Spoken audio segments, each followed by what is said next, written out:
Narito po sa ating studio si retired Lieutenant General Jonel Estomo, ang dating pinuno ng NCRPO. General, magandang araw po sa inyo. Magandang umaga po. Magandang umaga rin, Katunying, Ka Jerry. Apo. Salamat sa inyong pag-imbita sa akin dito sa inyong studio. At maraming salamat po. I'm sure ang haba ng pila ng mga nangungumbita sa inyo ay kami po ang inyong pinaunlakan. Thank you po sa pagtitiwala. Salamat Kumusta po. na po kayo? Parang bumabata kayo. Oo nga. sa totoo lang, hindi maganda. Hindi maganda yung ako kakaretiro ko lang last November sa PNP. At sa totoo lang, aminin ko, wala sanang planong magpa-interview. Kaya lang naisip ko, kailangan kong gawin kasi unang-una matagal pa naman yung proseso. Sabi sa akin ng aking lawyer, wag muna, pero nag-decide po ako na magpa-interview para maklarify yung mga sinasabi ng ating itong whistleblower na si Alex Totoy. Opo, nung umpisa po, very specific yung kanyang sinabi sa isang parang press con pa yun na kumbatsero, na kayo daw po ang sinasabi ni Atong Ang na nagsabi kay Atong Ang, naghikayat sa kanya na ipatumba itong si alias Totoy. Kayo na po ang sumagot, kausapin niyo po ang ating mga kababayan tungkol, very specific po yung allegation sa na yan. allegation na yun. Actually, tatlong issue ang gusto kong i-clarify dito. Una, parang sinasabit ako sa missing sabungero na yan. Nga po. Pangalawa, yung sinasabi niyang member daw po ako ng Alpha Group. Then, pangatlo, yung pinapatay ko raw siya. Unahin ko yung first issue. Sige na po. Dinadawit po ako sa missing sabungero. Kung mapansin natin, nangyari yung insidente na yan noong 2021. Parang napaka-imposible because during that time, I was the regional director of Bicol Region. Saka kung mapansin natin, yung mga binabanggit niya mga pulis, halos assign lahat sa Calabar Zone. Siguro maniniwala tayo na involved ako sa missing sabungero na yun. Kung mayroong mga involved, mga pulis, galing ng Bicol Region. Na-under sa'yo. Na-under sa akin. Kayo po ba ever naging Calabarzon Police Director? Hindi po ba kayo naging... Hindi po ako naging hepe ng Calabarzon. Nung nangyari po yung insidente na yan, yung missing sabungero na yan, I was the regional director of Bicol Region, Region 5. Okay. Kaya para sa akin, napakalayo. Kaya yun ang sagot ko dyan. Hindi ako involved sa missing sabungero, kung totoo yan. Pangalawang issue is sinasabi niya member ako ng Alpha Group. Ayan. Ako yung nagpapasalamat kay narinig ko yung interview ni Mayor Bernie Tacoy at inamin niya na siya ang member ng Alpha Group at may kasama siyang isa na kasama niya. At sinabi niya sa kanyang interview na hindi kasama si Jel Estomo. Sinabi niya, common friend lang niya si Jel Estomo, na kilala niya ako, pero siya mismo ang nagsabi bilang member ng Alpha Group. Siya ang nagsabing hindi kayo kasama. Hindi ako kasama. Pangalawa, meron akong dala, bibigyan ko kayong copy, mismo dahil medyo nasaktan po ako na member daw po ako ng Alpha Group. Ito, meron akong dokumento ipapakita na magpapatibay na ako hindi talaga member ng Alpha Group. Ano po ba yung... Pwede ko bang basahin dito? Pwede po, sige po. Okay. Sinasabi rito, this is to certify that based on records of Pitmaster Foundation Incorporated, retired Police Lieutenant General Jonel Cabrera Estomo is not in any way a trustee or an officer of the corporation nor connected to its business activities or operation. This certification is issued for whatever legal purpose it may serve. Signed, Attorney Caroline Cruz, Corporate Secretary, Executive Director. Itong kopya na to ay ito pong certification na to ay inisyu nila, hiningi po ninyo. Opo. Kasi po Kailangan kong gawin po yun kasi masama na po yung sinasabi ng whistleblower na member daw po ako ng Alpha Group. Actually po, kapag ka po pinakinggan nyo yung statement niya, na ang sabi nga po ni Secretary Boying Remulla, he is a credible witness. Kung hindi po kayo magsasalita, para bagang, kung pala to, kayo pala leader ng mga isabong operation. Kasi ang dating sa amin nun kung Alpha Group member kayo, kayo ang mga kumukumpas niya, isa sa mga kumukumpas. Actually, yun din po Katunying ang dahilan bakit ako na-kumbinsi na magpa-interview. Kasi lumalabas, yun nga, sinasabi ng ating whistleblower na pag member ko ng Alpha Group is kasama ka sa nag-approve kung merong gagawin yung si Charlie Atungang. Kaya ako, nandito ako ngayon para sabihin na hindi ako member ng Alpha Group na yan. Teka muna, itong binasa yung certification, sa taas may nakalagay Pitmaster Foundation. Ayan may nakalagay na Pitmaster Foundation. Tapos binabanggit dito na this is to certify that based on our records, Pitmaster Foundation, and hindi nga kayo in any way connected o hindi kayo trustee o officer nitong corporation. Pero wala pong binabanggit dito na Alpha Group ano bang connection ng Pitmaster Foundation sa binabanggit na Alpha Group? Okay, ganito yan, Jerry, Katunying, Ako, nung lumabas po yung kwento na yan, nagtanong-tanong na rin po ako. Hindi ko talaga alam din kung ano yung Alpha Group. Yung Alpha Group na yan. So itong Alpha Group, ito talaga parang sinabi rin ni Atong Ang yan na 20 lang silang membro ng Alpha Group. 20. Yan para mga investor sila. Para sila nagpapatakbo talaga ng online sabong na yan. So in short and simple language, yung mga binanggit nga ni Alex Sotoy na yan, wala akong kilala Sinabi niya si Gretchen Barreto, yung huli sino to, yung sa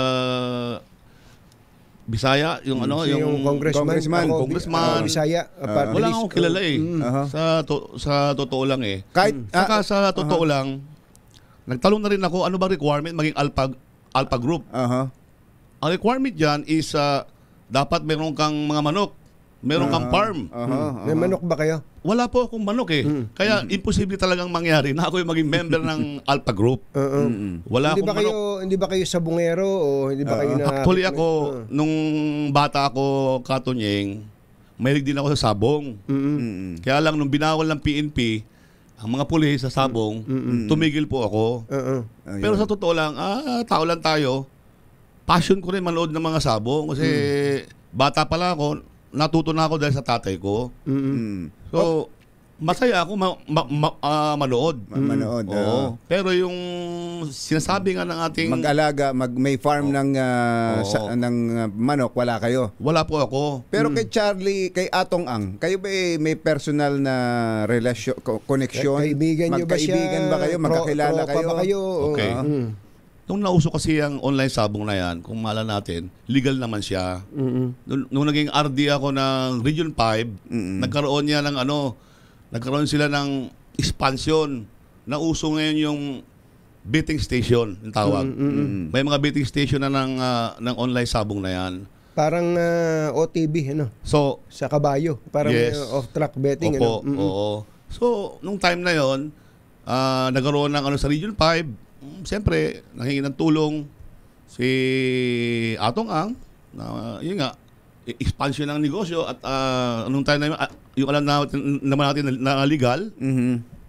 So, nag-isip ngayon ako na paano ko ba makilala to?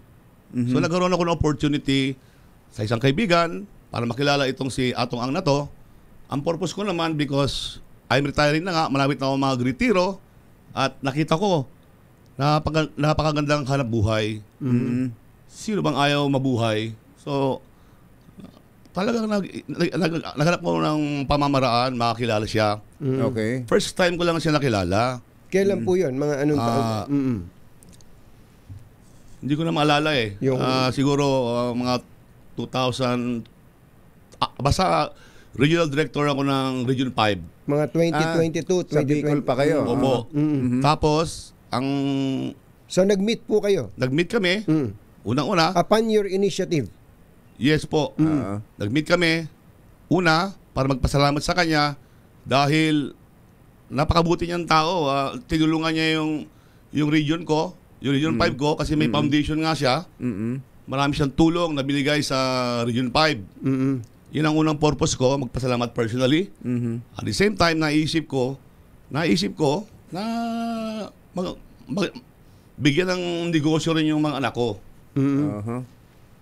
Na actually, aminin ko, nabigyan niya ako ng kaya nagkaroon ako ng 2 betting station sa General Santos City. Yan po totoo. I will not deny na Betting na station ng sabong. online sabong. Okay. Pero hindi ba dahil sa may betting station kayo, hindi ba kayo nag-qualify bilang Alpha Group na?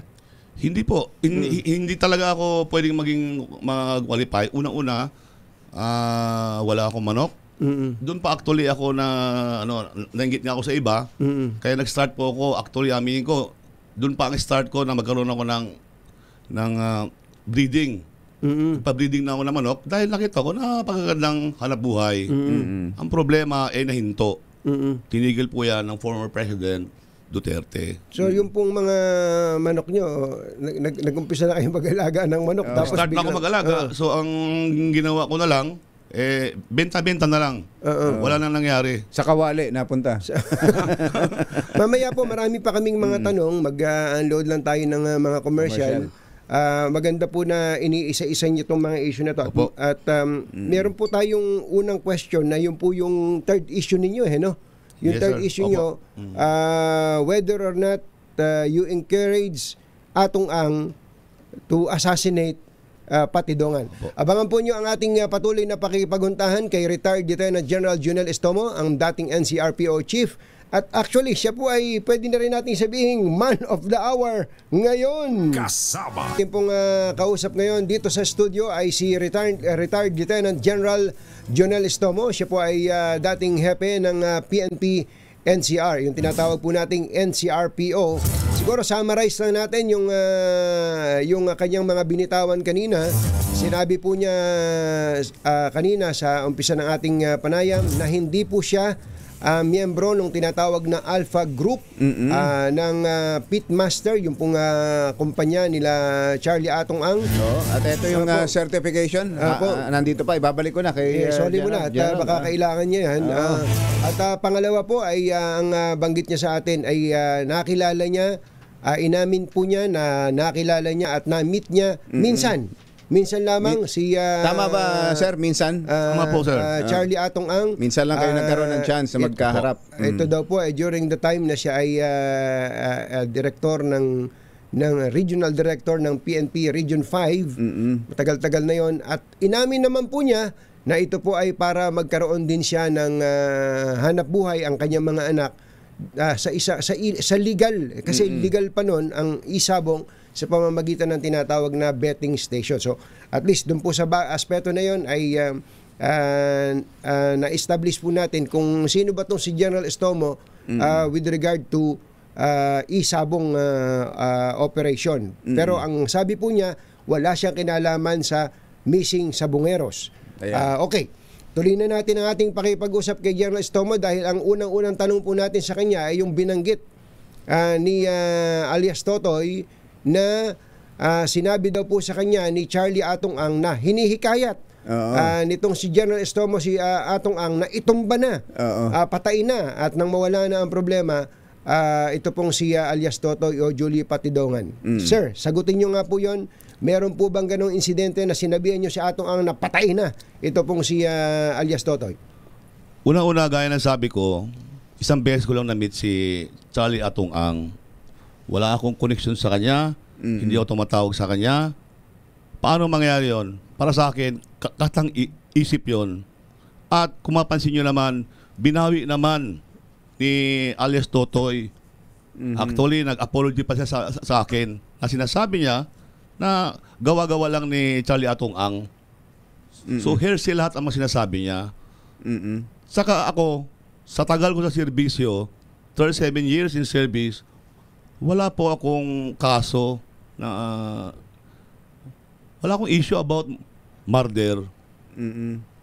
Siguro ako, ang masabi ko lang sa sarili ko, sa 37 years ko sa PNP, marami akong accomplishment ng mga notorious, ng mga nahuli ko. Kaya wag ho tayong maniwala sa mga sinasabi nitong Alice Totoy na to. At siya mismo nagbigay ng kanyang mensahe, naghingi siya ng apology sa akin.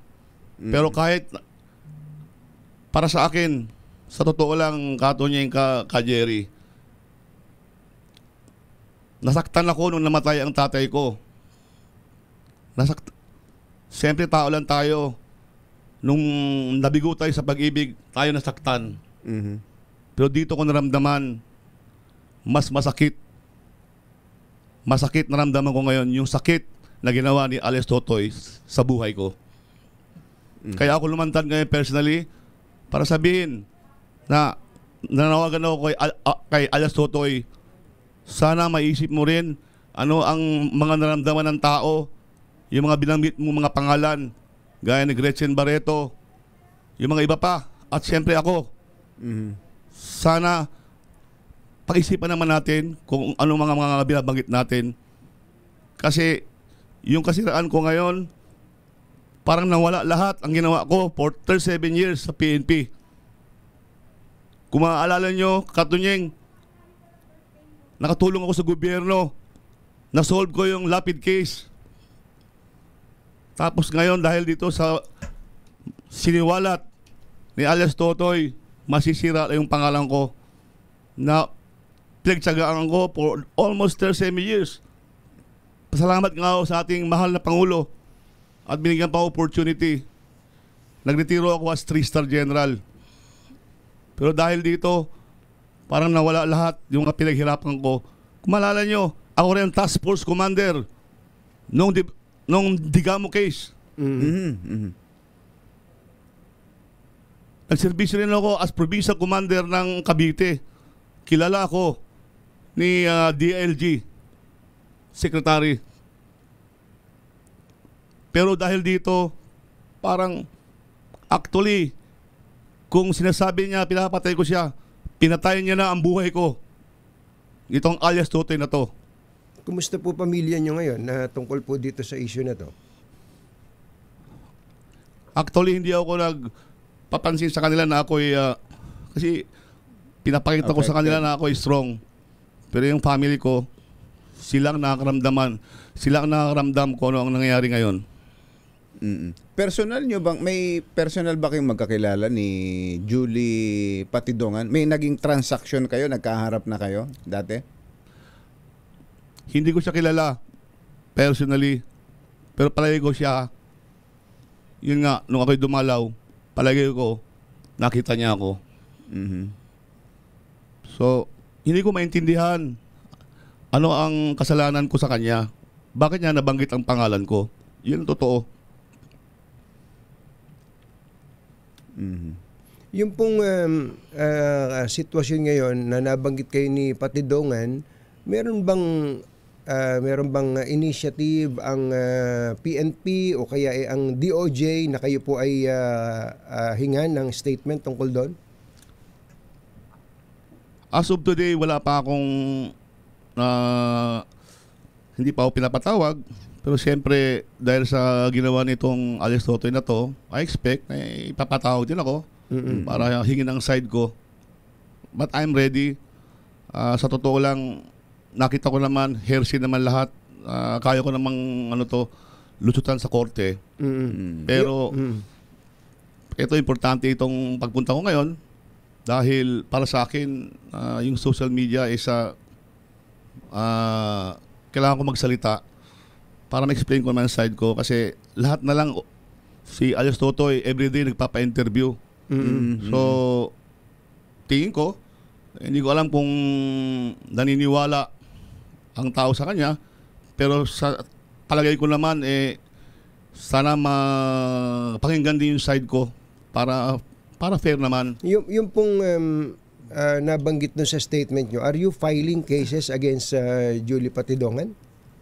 Actually, inaantay ko lang yung kanyang affidavit.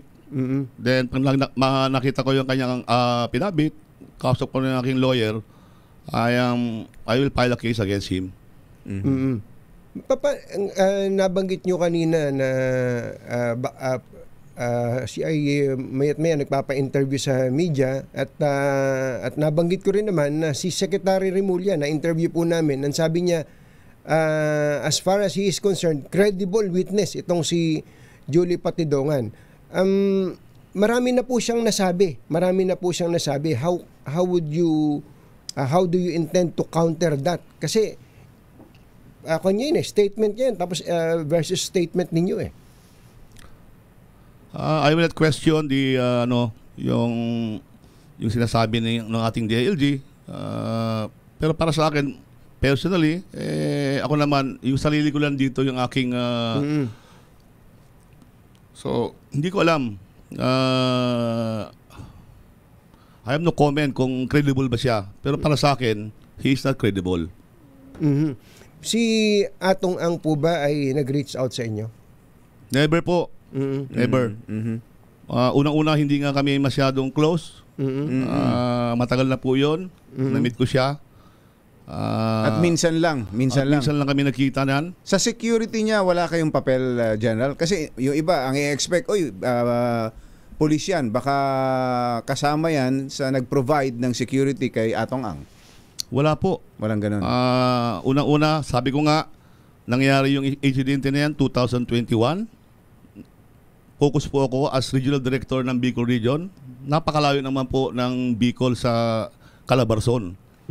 So wala akong participation diyan. Yung mga binabanggit ni alias Totoy na yan na halos lahat ng mga pulis na binanggit niya assign lahat ng Calabarzon. So imposible yung sinasabi niya na ako'y involved. Pero sa matagal kayong naging pulis, kung saan kayo na-assign at pumutok itong missing sa Bungero. Kayo sa personal ninyo, anong mga malamang may mga intelligence information din kayong natatanggap nung panahong ito'y pinaghahanap at iniimbestigahan? Nung ako'y ginawang NCRPO chief, nangyari na yan po. Kaya lang hindi po ako nakialam dahil hawak na po ang investigation ng CIDG. So, siyempre, nag-focus ako sa ibang bagay. Hindi na yan ang focus ko kasi nung time na yan, inimbestigahan na po ng CIDG at alam naman natin, inimbestigahan din ng Senado yan. At nung nakita ko yan, kung maalala nyo, nasampahan ng kaso yan sila. 6 sila. Kasama yan si alias Totoy. So, nakikinig din ako sa Senate hearing. Wala silang makita basihan. Hanggang doon na talaga sa level ni alias Totoy. So ngayon dahil sa kanyang paglantad ni alias Totoy, naibalik ulit ngayon ang investigation. Na kung saan pinagbibintangan na ngayon si Atong Ang. So between Charlie Atong Ang and Totoy alias Totoy, sino po ang dapat na paniwalaan ng mga tao? Personal opinion ko lang ito, no? Personal opinion ko lang ito. Unang-una, ito si alias Totoy kasi para sa akin ang galing magawa ng kwento. Pati ako dinamay dito. So, para sa akin, sino paniniwalaan ko? Mas naniniwala ko kay Atong Ang. Itong si alias Totoy ito, marami siyang hindi magandang record. Tapos hinira pa yung pangalan ko. Ako sa totoo lang, Tonyeng, Jerry, bimeldal akong officer. Naabot ko ang 3-star general. Hindi lahat-lahat naging 3-star general. At kung maalala nyo, naging contender pa ako sa Chief PNP. Tapos sisirain lang itong alias Totoy na to. So para sa akin, Hindi ako naniniwala sa kanya. Dahil sinungaling siyang tao. Ang hilig niya magawa ng kwento, para sa akin nga, para sa akin, mukhang totoo na meron nangyaring extortion. Yung 300 million na yan. Kuha ko, that's my personal opinion. Natalo siya. Tingnan mo, ang mga kalokohan itong Alex Sotoy na to, tinulungan pa siya ni Atong Ang. Nakita ko sa TV. Nung eleksyon. Tumakbong mayor. Binigyan siya ng 12 million. Anong klaseng tao to? Tapos bilang babaliktad, extortionist tong tao na to. Bakit natin paniniwalaan yan? Naramdam namin ni Jerry dito yung inis nyo, galit nyo kay alias Totoy. Siyempre naman, gaya na sabi ko sa inyo, first time kong maramdaman to. Naramdaman ko masakit, mawalan ng magulang. Masakit, mabigo sa pag-ibig. Pero this time, mas masakit pala ito. Nakalagarin ang pangalan mo na walang katotohanan. Gawa-gawa. So, nananawagan ako kay Alex Sotoy ngayon. Sana itigil mo na yung kagagawa ng kwento. Hindi natin alam. Baka ikaw, Katonying, ang next niya sabihin. Ikaw rin, Jerry, baka hindi natin alam. Kasi ang galing niya magawa ng kwento. Baka may mensahe po kayo sa, lalo na sa pamilya ng mga missing sabongeros, ano? Kasi napanood ko po kasi yung filing nila ng kaso sa NAPOLCOM against several police officers.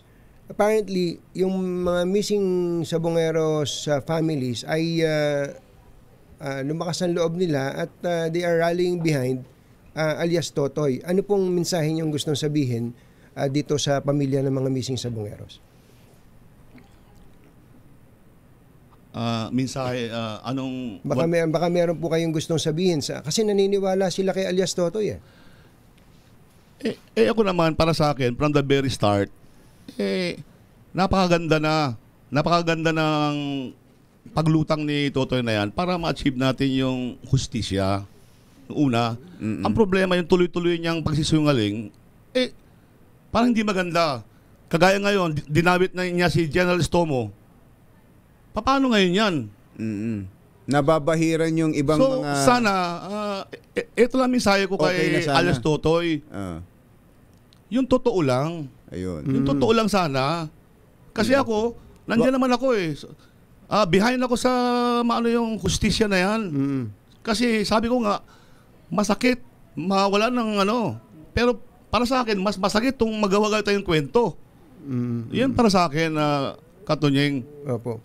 Naku, kami po ay nagpapasalamat sa inyong pagtitiwala na makausap po namin kayo ngayong araw na to. And I'm sure yung pong mensahe nyo ay nakarating sa akin na uukulan.